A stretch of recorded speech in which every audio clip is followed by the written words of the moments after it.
So here we go. It's a starting point. Senator Ron Johnson, Republican, Chairman of Homeland Security Committee. Sir, good morning to you. About to hold a roundtable. Let me get to that in a moment. What can you tell us about the proposal that you think could be effective to change what we've been seeing here?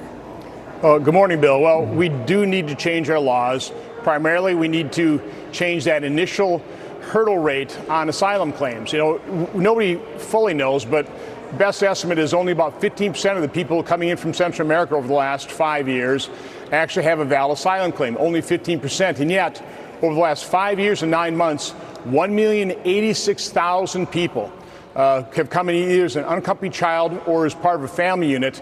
We've only removed 12,021, about 1.5% of the people coming as a family unit. So that is a huge incentive. People realize that if they come in here either as an unaccompanied child or as part of a family unit, bringing a child with them, they're just going to be basically waived in the United States. They can meld into society. They'll never have a day in court, and they'll be able to stay in America long term, and that just brings more of them up here illegally. In the last 9 months, 495,000, almost half of that 1,086,000 have come into this country illegally. So the problem is growing. Well, it's out of control. Numbers. It's overwhelming. How much buy-in is to the idea, at least at the outset here, do you believe?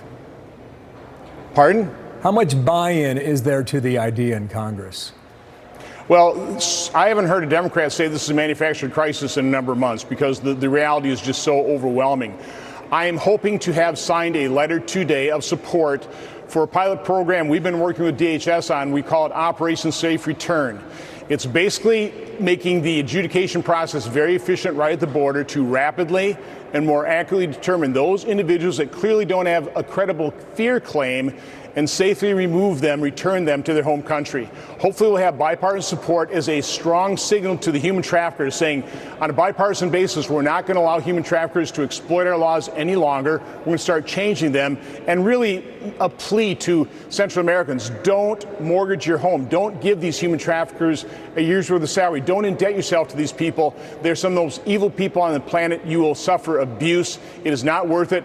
Come into America if you have a valid asylum claim the legal way, not using human smugglers. Let's see how far it gets. We'll watch for that roundtable this morning as well. In the meantime, while I have you here, I don't know how much members of Congress are paying attention to this. It's getting a lot of attention in the media. From CBS this morning, here is the squad. Ayanna Pressley first.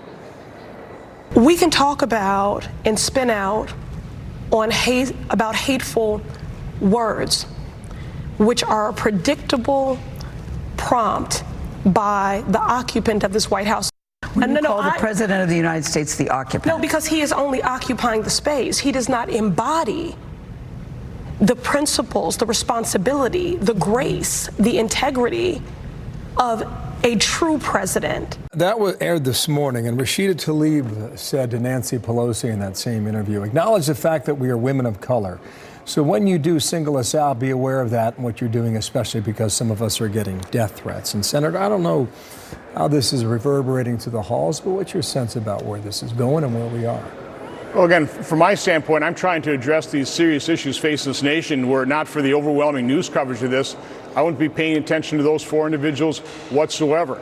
I think they do represent an extreme part of the Democrat Party, but I'm highly concerned of the growing socialism within the Democratic Party, and I think that, quite honestly, gives President Trump the best chance at re-election when the American people start taking a look at things like the Green New Deal, the tens of trillions of dollars that would cost, the fact that Medicare for All ends Medicare as well as all private employer-sponsored health care insurance.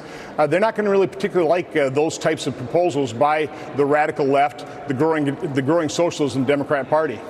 Senator, thank you for your time. Ron Johnson, sounds like a campaign already, which I think you're very used to there in Washington. We'll check out the roundtable later today in immigration. Thank you, sir. They've had contact. You bet.